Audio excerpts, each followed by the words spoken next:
Hello అండి. Welcome back to my channel. ఈరోజు నేను ఈ వీడియోలో మోక్షగుండం విశ్వేశ్వరయ్య గారి ఇల్లు, అలాగే ఆయన సమాధి అయితే చూపించబోతున్నాను. 101 ఇయర్స్ అయితే బతికారు మోక్షగుండం విశ్వేశ్వరయ్య గారు. 1861 సెప్టెంబర్ 15న ఆయన పుట్టినరోజు అనమాట. ఆ రోజునే మనం ఇంజినీర్స్ డేగా అయితే సెలబ్రేట్ చేసుకుంటున్నాము. అవడాని తెలుగువారు అయినప్పటికీ కర్ణాటకలోని ముద్దనహల్లి అనే విలేజ్‌లో అయితే సెటిల్ అయ్యారనమాట. ఆ ఇంటిని ఇప్పుడు మ్యూజియంగా అయితే చేశారు. ఆయన వాడిన బుక్స్, కొన్ని పర్సనల్ థింగ్స్, అలాగే ఆయన చేసిన ప్రాజెక్ట్స్, మోడల్స్ ఇలా అక్కడైతే ఉంచారనమాట. ఇది చిక్బళ్ళాపూర్ డిస్ట్రిక్ట్‌లోని ముద్దనహల్లిలో ఉంటుంది ఈ హౌస్. స్కూల్ ట్రిప్స్ కూడా ఉంటాయట ఇక్కడికి. వీక్ డేస్‌లో కూడా అసలు ఖాళీ ఉండదు అనేదైతే చెప్తున్నారనమాట ఇక్కడ వాళ్ళు.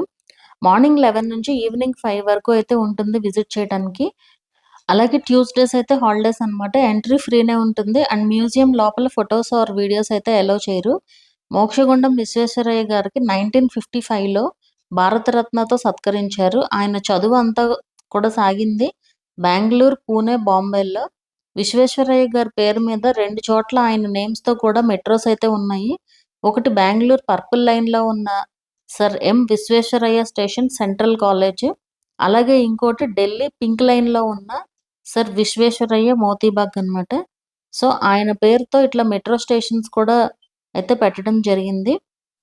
అలాగే ఈ ఇంటికి కొంచెం దూరంలోనే ఆయన సమాధి గూడా ఉంటుంది.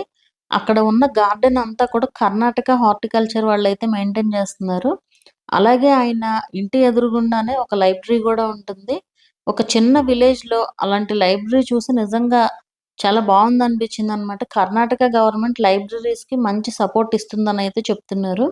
అందరూ ఫోన్స్‌కి అలవాటు పడిపోయి ఈ మధ్య బుక్స్ అసల ఏమీ చదవట్లేదు కదా! సో, దానివల్ల లైబ్రరీస్‌ని ఇంప్రూవ్ చేసి యూత్‌కి మంచి హెల్ప్ చేయాలి అన్న ఉద్దేశంతో ఈ లైబ్రరీస్ అయితే కర్ణాటకలో ఎక్కువగా పెడుతున్నారు.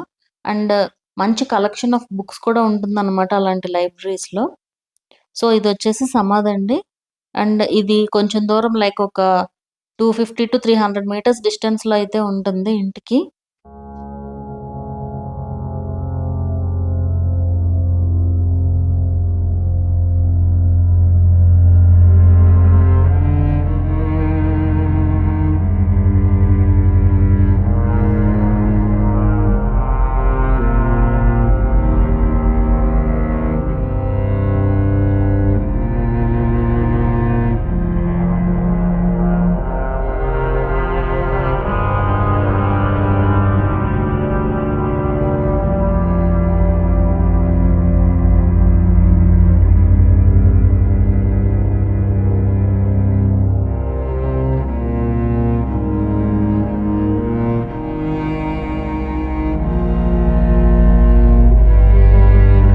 సో, ఇదే ఆ లైబ్రరీ అండి. ఇందాక చెప్పాను కదా! సో, విశ్వేశ్వరయ్య గారి ఇంటి ఎదురుగుండా ఎగ్జాక్ట్‌గా ఇంటి అపోజిట్‌లో అయితే ఉంటుందనమాట.